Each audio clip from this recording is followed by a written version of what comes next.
filmed in front of a studio audience in Seattle, Washington.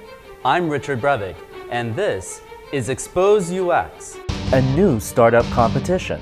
RentHoop is basically Tinder for finding a roommate. Our first product is a household-level water purifier that is driven by sunlight and electronically captures its own usage.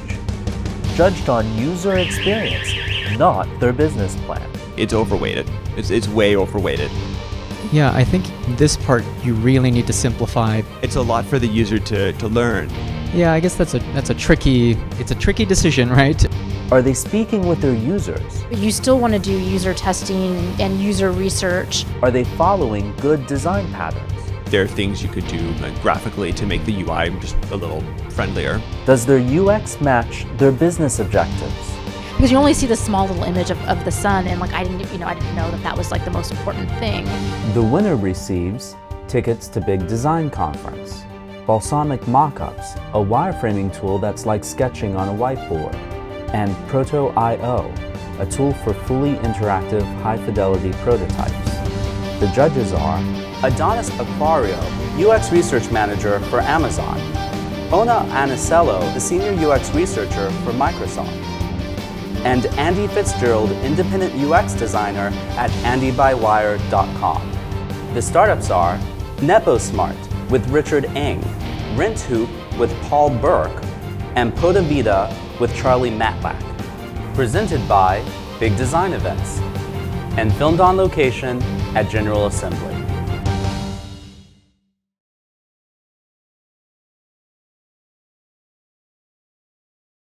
Our first startup is NepoSmart.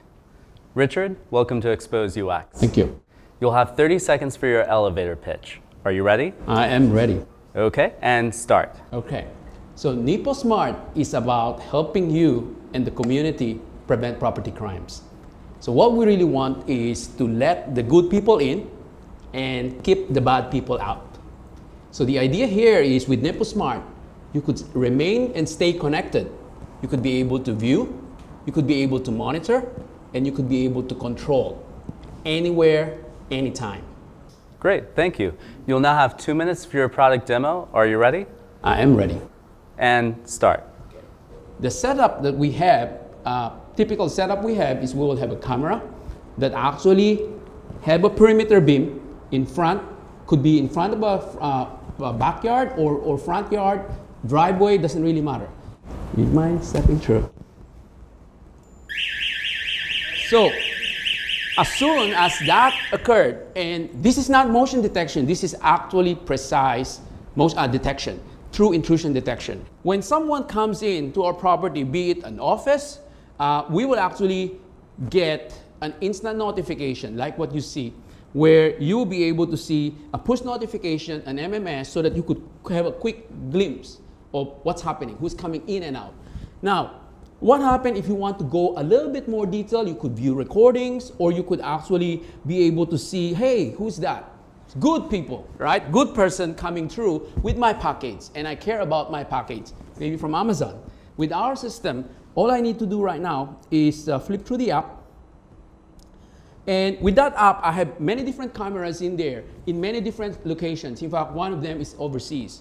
So I could simply want to view what I have to view there, and I would say to the person with delivery, why don't you leave that package inside my garage door? So let me call that up. So I could basically be able to see and view what's happening in there, and be able to turn my camera and be able to see in every location. What about if I want to see what happened to my package? Is my package actually there? So I could now use that and move it around to be able to view exactly what I want to see and say, okay, it's actually there. So what you have seen here is a couple of things.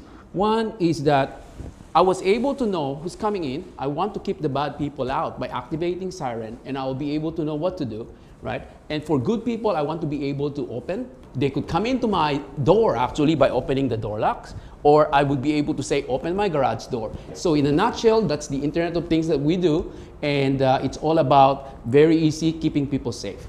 Richard, thank you. And experts, what are your recommendations for NepoSmart? I guess as an somebody that has an alarm myself, one of the big issues that always comes to mind when I think about alarm systems is how much management goes into it, right? Because you've described a scenario where you get certain push notifications on your cell phone for any given activity that comes through a barrier or is occurring through a video camera. And one of the concerns that often comes up is, well, there's always, and particularly in a family situation, there's always a lot of activity going around that I don't necessarily need to be notified about, Right. but is okay for it to occur. And in some of those cases, I don't need recordings of those. How does your app kind of control for the scenario of those that want to micromanage environment where they really do want to take a look at all of the different activity going on in their home and to control and manage it versus the type of user that is more passive about the experience for security? Great question. So the way we did it is we provide a very simple way for them to be able to do that. So basically you could customize everything. So if I were to just show you very, very quickly, what I meant by that is that in the screen there, you could actually see, you could be able to configure and you'll be able to say, give me email alert or take me out. Save picture to cloud or take me out, right? Give me notification, whatever I want to do. So that's how we do it. Everyone, each user can easily customize how they want the experience with the camera. Yeah, so I would say, just looking at a lot of the different settings, you have a lot of settings here, which is great because there's always going to be an interest to tweak certain settings at some point in time based off of one's reaction to the app as they're starting to get exposure to what the features are, which is probably a big part of your selling point. I think just kind of thinking a lot more about what that first experience is after setup is going to allow for people to set it up the first time in a way that will actually start to align with the way that they want it to operate. For somebody like me that isn't an individual that micromanages all of the different activity in your home, Right. That setup process is going to be fairly simple. So what are those first few key steps that you would imagine you'd want somebody to set up? Fully understand. And in fact, what we did is to create a wizard. So when people buy this product and the first time they download the app, they will actually get the app. There will be absolutely no cameras there. The only thing that they will see is add device. As soon as they press add device in there, they will now be given an option to say, hey, what type of camera do you want to add? And then once they say, this is the type of camera I want to add, let's pick up this one.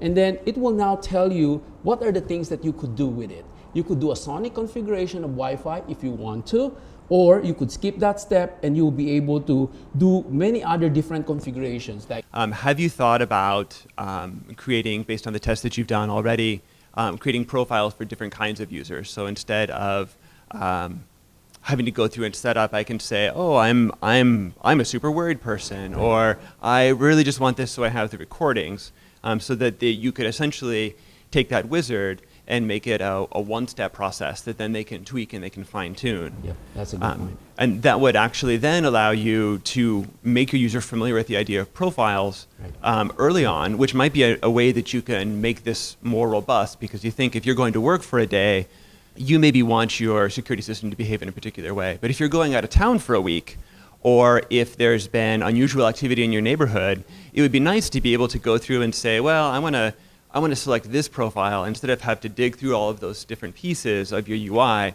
and flip all those switches on and off. Can I make sure I understand? You made a comment around scheduling. So is there a concept of it just being on or off? Yes. In your system? And how does that kind of represent itself in the app? So the idea here is it's a siren and a perimeter beam. Next. What happened is that I will have a siren on duration. I have a set schedule in here, and I'll be able to say by default, it's enabled all the time from Sunday to Monday, all the way through. Yeah, I think this part you really need to simplify because there's a lot of activity that's going on throughout the day, right? And it's very difficult to plan ahead for many of these activities. For example, say the party goes until 3 a.m. Right. You've set the alarm, you're partying. You don't necessarily want to go down 3 menu items to go to Saturday to then enable it or to change the time. I think thinking about a way of just saying a more simplified version of saying how do you enable everything on versus enable everything off for the for the present time, as opposed to having to think of a particular time and date in the future. Do you have some feature like that Yes. available? So basically, we also have an overriding option that says, like this one. Once I enable it, it's now working. Once I press that in, that's it. No siren, nothing. It's off. Okay, I think there needs to be some sense of all on or all off, meaning I don't care about anything at all, even if all of my cameras Okay, are fair on. point. And you don't even have to show the images themselves. Yes. I'm essentially saying to the app, I don't want any alarm or any monitoring during this period of time. It seems like, how many menu levels down does this go? How many levels of menus do you have here? It depends. So if you start getting into the advanced option, you could actually go down about 3 levels down or even 4. Okay, Yes. but it depends is interesting there. So it'll be different for different sections of the app. Yes. So it's a lot for the user to learn. It seems in the scenario you've laid out here, and certainly as these sensors are set up here, that this is a rich opportunity for a graphical, like a map, some kind of graphical interface where you can see if you have sensors that scroll off your screen or they're several levels down, just in the same way that maybe you create different profiles, maybe you have different locations, and then you can see and access those locations on a map just by using gestures. Since you're on a smartphone, right, and you have a lot of gestures available to you beyond the basic UI of switches and lists.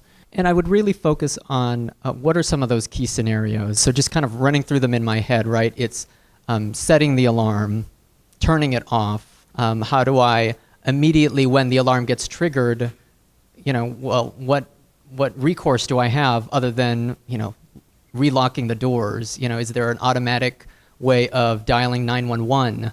Is there a way, if it's accidental, can I cancel the alarm very quickly? You really need to think through and step through each of those scenarios in the app. And again, I would measure it in the context of how many levels down the tree does it take for you to actually implement that task? I'll start And counting. as much as you can, try and reduce those steps, particularly Right. for the ones that are time sensitive, like the alarm goes off, there's an emergency, or it's not an emergency and I need to turn it off really quickly so that nobody gets concerned in my neighborhood. There's a lot of components within your mobile app around scheduling, like Monday, Tuesday, Wednesday, Thursday, perhaps a calendar or some other visualization that's a best practice, or a design pattern that's out there that may be more user friendly. So looking at other systems that are out there, that are related to security, but also things that are similar. So the Nest, things like that are in the Internet of Things that are related kind of tangentially to this type of stuff that may also improve the interface of your application. People that have security systems, they don't want people to trigger it, right? It's more of a fear tactic. The idea that when you have a security system and you have the perception of a security system, that itself will deter the bad guys from coming. So thinking about even just kind of the form factor, how you go about displaying it, whether or not you attach some type of visualization to it. I notice you have a sign back over here, Right. Kind of representing what this system means in some type of visual way. You might want to talk to some visual designers and talk about what this system represents, differentiated from all of the other systems, and make sure that's replicated in the visualization. It feels to me, and it felt to me at the beginning, like a lot of the work of detecting whether or not this was a desirable character or an undesirable character is being relegated to the user. It feels to me, and only having just seen what we've seen in the last few minutes, it feels to be a very attention-intensive application. And I think maybe I'll just leave you with this question. Is the user for this someone who is willing to expend the attention, right? Because that's the thing that you can't get. You only have so much attention span. Yes. Or are there things you could do, and maybe there's some smart things you could do with push notifications, right, or wearables, or integrations. But I would really, both in the UI design, in the way that setup and settings work, but think about the attention demands on your user. They feel pretty heavy to me right now. Experts, thank you for your recommendations. Let's have a round of applause for NepoSmart. Thank you, Richard. Thank you.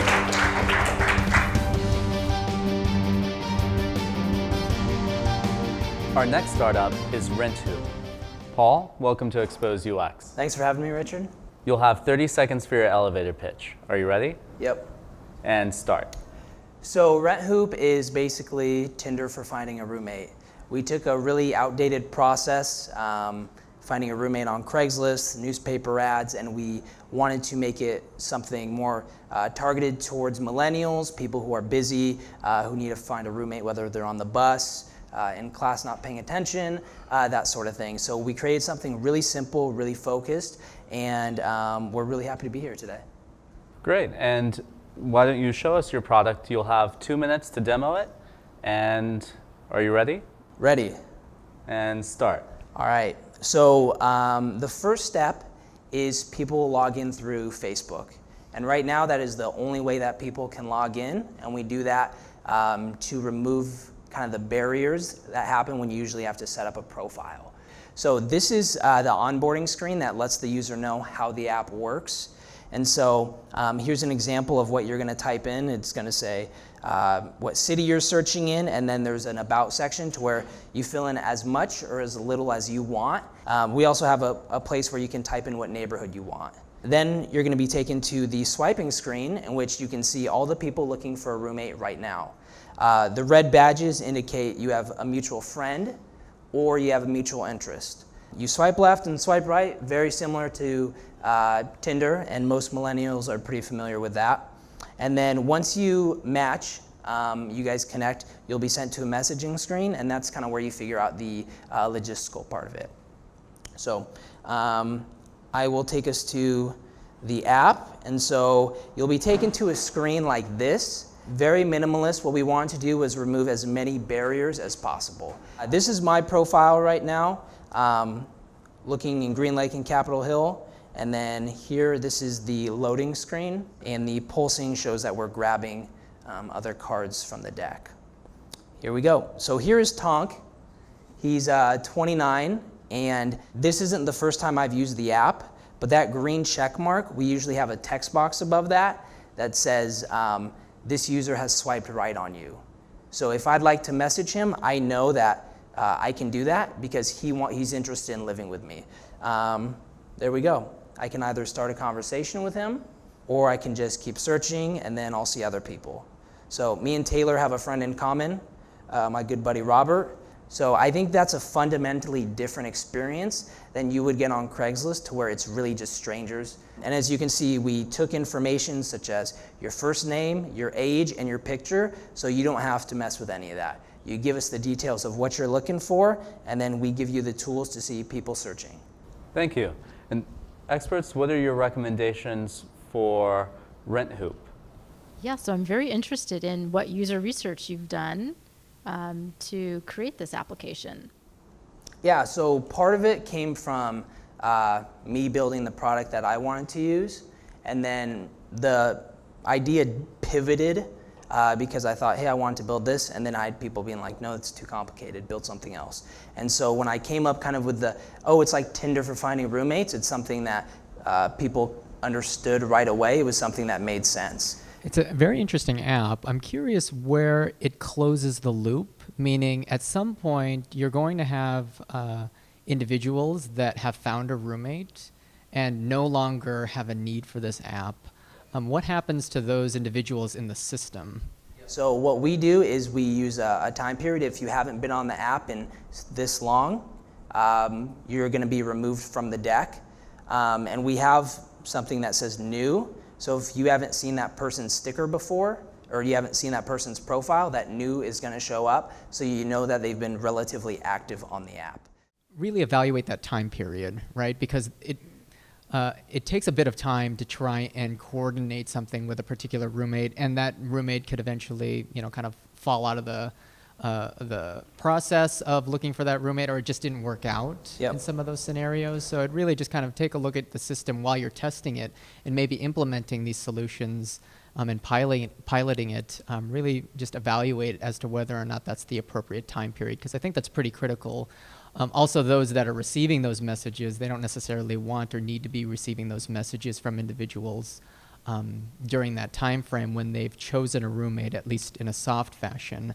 Because he's mimicking another app that's very well known, Tinder, should he still be doing user testing in this instance, or does that create kind of a pattern that then people understand what's happening? Yeah, I mean, there may be some things that are generalizable from, competitor apps or apps that are similar, but you still want to do user testing and user research, because the things that may be within one app may not be generalizable to the things that you're doing within your application, especially because it's in a different domain. So similar concepts or similar ideas, but they're not the same thing. So one of the things that we got feedback on is Tinder, if you just, you have no indication if somebody swiped right on you or not. And so we just thought, hey, people will figure it out once they swipe right if they actually do want to live with that person. And I watched people use the app, and they're like, well, how do I know if this person swiped right on me? Or we'd send them a notification saying somebody swiped right on you, but you don't know who. And people got really frustrated by that. So what we did was we added that green check mark so you know exactly who it is that you matched with and has already swiped right on you. One of the things that, as we're talking about the Tinder interaction, you're borrowing a card and an interaction model from an app that serves a largely different purpose.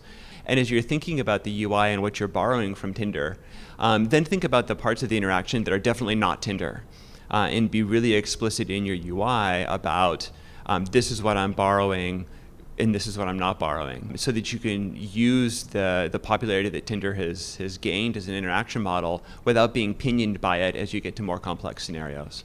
And there are many different ways of implementing this, right, type of interaction and engagement with different types of potential roommates, right? You could do it as a list view. You could do it as a map view in terms of what your going in expectation is for what you're looking for. What Tinder does really well is it allows you to pretty much focus on one person at a time and really determine, is that person a fit, yes or no, right then and there. Are you able to filter before you get to this page? Like let's say I'm looking for a roommate who can afford $1,500, who's like a male. Can I do that before I get to that part of the interface, before I swipe right or left? Yeah, that's a great question. We're planning on implementing more filters because that's something a bunch of people have asked for. What we did when we launched the app in May was we're like, let's make it as minimalist as possible and remove as many barriers to entry as possible. I just wanted to say that I think the way that you bring in profiles and say, oh, this is a friend of so-and-so is great. When I first saw that, and as we've been talking about it, I mean that for even broaching a conversation about someone that you want to share a living space with, to have that kind of connection seems like a real value add for this particular kind of service. So nice job there. Totally, thank you. The other thing is, so can you show a little bit more of your design here, like some of the screens that you've displayed? So and that image, that's an image that you have chosen to upload as a representation of yourself? No, good question. So right now we just take your profile picture from Facebook. As I said, very minimalist, very removing as many barriers as possible. Yeah, I guess it's a tricky decision, right?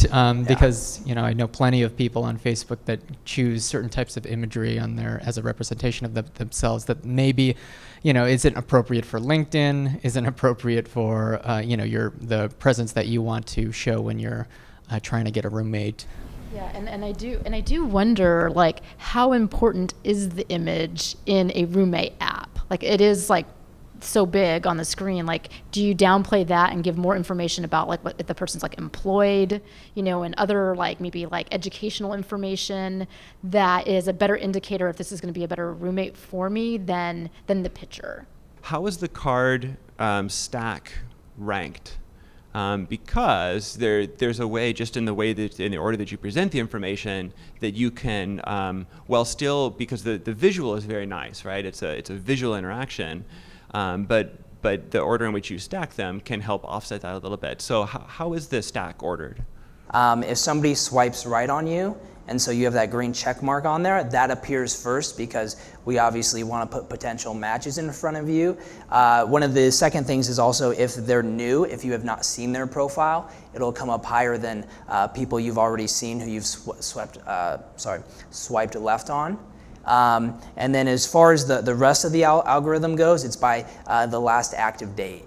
So the description here, the picture you're pulling from Facebook, and then the description, I have 2 furnished rooms available in Columbia City, 700. They have to type all that in? Yep.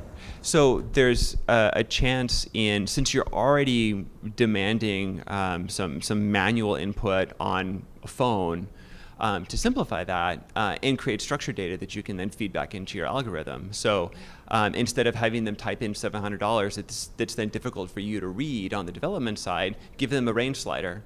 In the Columbia City, Seattle, maybe you have sort of like neighborhood maps that they can just tap on all the places I want to live, and then that can feed into your algorithm in addition to the friends, which I still think is great, and surfacing new people, which fits in there somewhere. But then that lets you, instead of having a lot of no, no, no, no, no, you get them to more yeses more quickly. And I'll say when you're considering things like filtering, that has to be that. So I see you buried it in your hamburger menu. It's going to be one of those things that you're going to want to have some visibility, at least when you're swiping, as to what the filter is, with easier mechanism for changing those, because I can see a lot of scenarios where, it's not necessarily what I'm looking for, but I want to quickly understand and make sure that there are filters that are triggered. And if there's some kind of visual representation, like on this screen, that shows that there are filters active, that I'm only searching for people that are either looking for roommates or have a home or is in this particular radius, that's being represented somewhere, so that there's an easier trigger for me to know that that's actually what is the result that I'm seeing. Experts, thank you for your feedback. Let's have a round of applause for Rent Hoop. Thank you, Paul.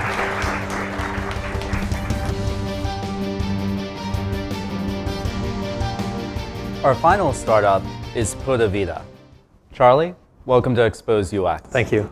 You'll have 30 seconds for your elevator pitch. Are you ready? Yes, I am. And start. Thank you.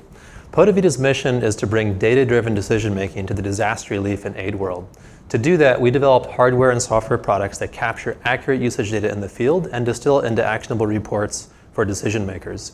Our first product is a household-level water purifier that is driven by sunlight and electronically captures its own usage. Thank you. And why don't you show us the product, and you'll have 2 minutes for your demo.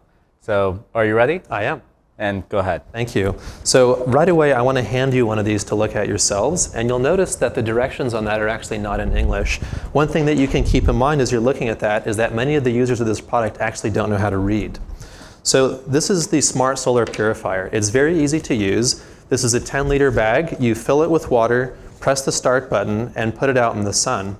Once it's out in the sun, you'll wait for a little bit less than 6 hours in typical conditions for the red light to turn green. When you see the green light, that means the water's been exposed to enough UV from the sun to kill the bacteria and viruses and make it safe to drink. Then you can hit the stop button and you're ready to go again. This is a reusable product with a 1-year design lifetime and a 5-year shelf life. So that's the water purification piece. What our customers really get excited about, and our customers are aid organizations, is how we capture usage information, and that's electronically. So let me walk you through how our app works that is used as a mobile device to capture that usage information. So a user of our mobile app, who's the field staff at an aid organization, is first presented with a prompt to plug in the data capture tool. Once they've done that and the mobile phone recognizes it, they're prompted to press both buttons on the purifier.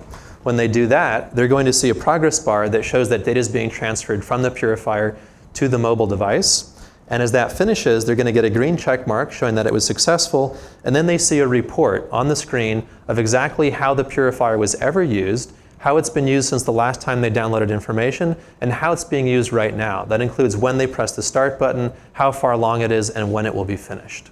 And from there, that data is actually GPS tagged on the phone, and it's passed up to our computers, which gets beyond the scope of our discussion now. But that's the data that we use to generate reports that then go back to those same field staff and to their superiors and even to the fundraising people at an aid organization.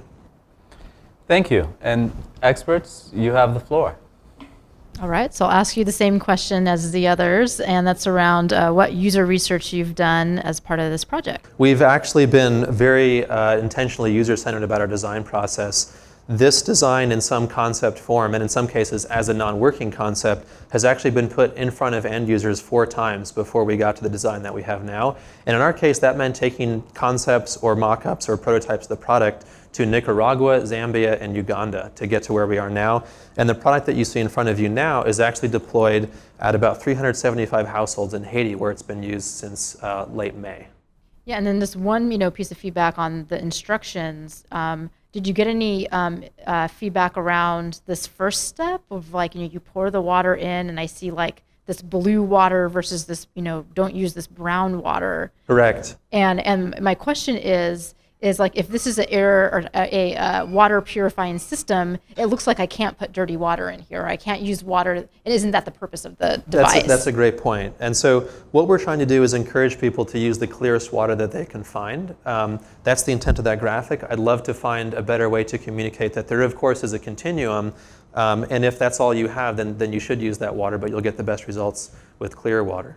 I'll stick on the just the visualization here for a moment. Sure. I mean, one thing that I think you can do with particularly your first image, you're treating it kind of binary, and I think that is the problem, right? Yes. So if you have greater variation, or at least what you would expect to be some of that variation pictured, and what might be acceptable and what might not be acceptable from a gradient perspective, as opposed to just showing it binary, I think will help communicate that idea.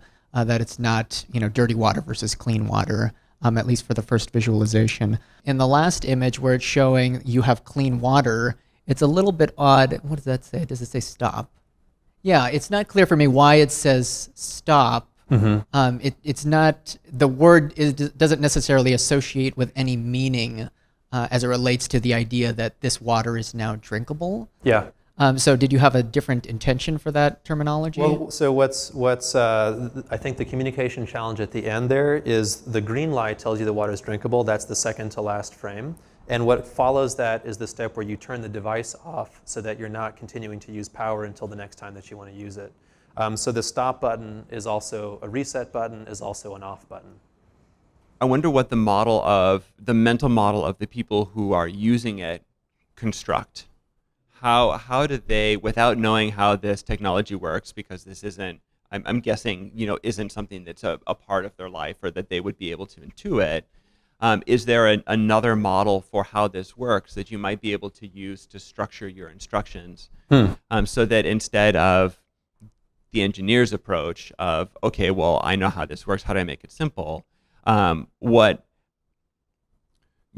there something that may not necessarily be technically true, but that makes sense and creates the kind of behavior you need in order for this to be effective? It might be worth it to mention that this is a timer, as if that's what it's supposed to be, right? Like it's not clear to me. Like when I first saw this, I was like, that's exactly what I thought. Like, oh, that somehow, when it seems like now that you've explained it, oh, this is just a timer to say like, hey, it needs to be out there in the sun for a couple of hours or something like that? There's an important nuance that it's not a timer, it's a cumulative exposure monitor. So it will the amount of time that it takes until you see the green light could be as little as 4 hours, it could be as long as 2 days, depending on how bright the sun is. I think this is something that proposes a falsehood to pragmatically solve the problem. So I would hope, and I'm sure you would test it rigorously, but to encourage people to think that this is doing the purifying. Because then it's a simpler model than saying like, oh, it's an exposure detector. And is there a way to maybe start, fill it up, start purifying, it needs to be in sun, wait. And then once it's done, stop purifying. How then do I convince them of the importance of having it in the sun? And not just in the sun at all, because people will put it up sideways or upside down or whatever. I want you to put it out the way you put out a solar panel, and people do have solar panels every once in a while. Change the focus to be like, this is a system that requires sunlight, and is that like the primary thing? Because you only see the small little image of the sun, and like I didn't know that was like the most important thing. And then also, do you put something on here to say like this side up? And how do you do this side up with no language? What I love to get to is no text on my directions at all. I wouldn't be surprised if different communities, I'll be interested to hear what you two have to say about this, but if different communities have different instruction strips, right, that may be iconographic and maybe you have 1 step or 2 steps, but it's essentially leveraging local knowledge that I think for isolated communities is going to vary probably pretty widely. So certainly look into individuals that create different types of iconography, but you can also create some yourself. You could follow a very similar like IKEA model, right? In terms of the simplicity of the visualization, they don't even use color to speak to particular elements on the design and the experience. But I would certainly create a wide variety of imagery for each of the individual steps, but also kind of taking micro steps as well to really understand and fine tune at what step people will have the most problem.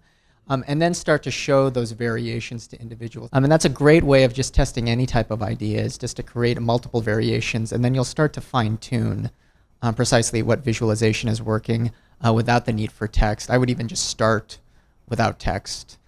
Just if that's your mantra, if that's your idea, just go ahead and remove it, and then hold yourself to that bar. Sure, I like that idea. We've done a bit of that, but it hasn't unfortunately involved end users. We've internally said, here's how many ways can we show how this goes. To your point though about doing the variations and quick iterations, we actually did that with our app for that usage report display that you saw, and that's another area where I'd love to get feedback on how we can do even better there. Okay, so this is used for the field staff person staff who's going into someone's home to see if they're using this device correctly. Correct. How are they determining if they're using it correctly based off this? Because they would have to have it turned on and That's using right. it to be able to know if it... Well, they could also simply put, has it been used since the last time they came to the home? And you see that there are a count of cycles that have been aborted, timed out, and successful. So successful is what we want, of course. Aborted means you hit the stop button sometime before the purifier was able to finish. And timed out, we actually don't let the process go longer than 2 days because we don't know with confidence that taking longer than that won't give the bacteria a chance to grow back. First of all, there are things you could do graphically to make the UI just a little friendlier, of course. Yeah. But then there's also, I think, beyond that, an opportunity here where if there are a lot of aborted cycles or there are a lot of timed out cycles, this might be a place where you could have tips for field staff on how to educate the people who are using these. And it might be the kind of thing like the instructions that changes from place to place. So that this might be an opportunity, as you think about the app in the future, to basically rely less on having field staff that are highly educated in the system and how it works and like what is and what isn't there, and offload some of that into the app. So what we found is that coming in, all of our assumptions about how you should interact with people in their homes, that is the last thing that we're going to be experts in.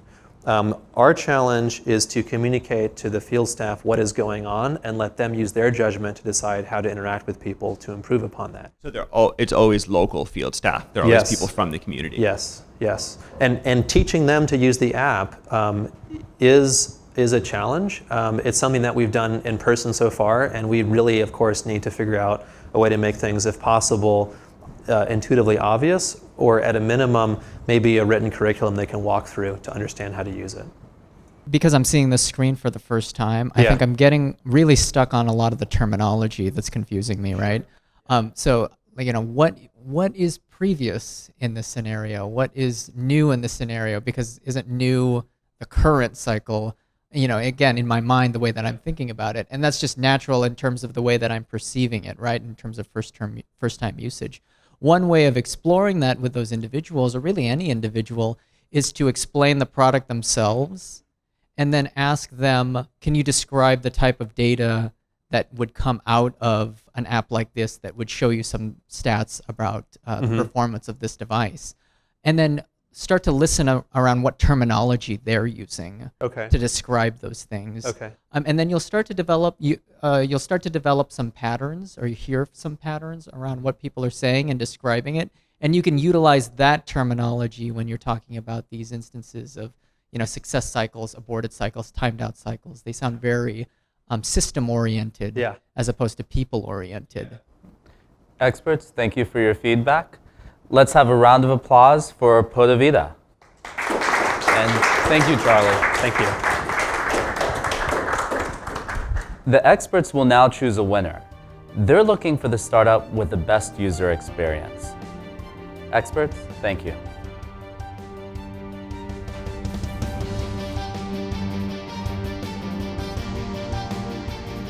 Experts, welcome back. Have you made your decision? Yes, we have. We have chosen Portavita. Charlie, please step forward. And Ona, what influenced your decision to choose Portavita? Yeah, there were several reasons for me. One was around the user research that you did throughout your process. The other thing is that we thought that you really had a planned out user experience, that you kind of planned from the beginning to the end what the user experience was. And so for that reason, we selected you. Adonis, what about you? I really appreciated the fact that you thought from that product to the actual application itself. And you kind of connected those two dots together and thought about the experience as a whole. I think that really resonated with me, because it's really essential when you're thinking about user experience to think of the end-to-end flow from all different angles. And Andy? To echo what's been said, I really appreciated the end-to-end consideration you had of your user's experience and the problem you're trying to solve. And I also appreciated the way that you use design to solve a problem elegantly. And you mentioned at one point that when we asked about, well, what happens if the exposure meter breaks? And you said, well, then that solves our problem, right? Because we've taught people how to purify their water, and you've actually created behavior change. And that's using design not only to design your app, but to design something better in the world. And that's great. Experts, thank you for your time and for your valuable feedback. And to the other startups, I'd just like to say, take the feedback you've received and use it to improve your products and grow your companies. Let's have a round of applause for all of the startups. From Seattle, Washington, this has been Expose UX.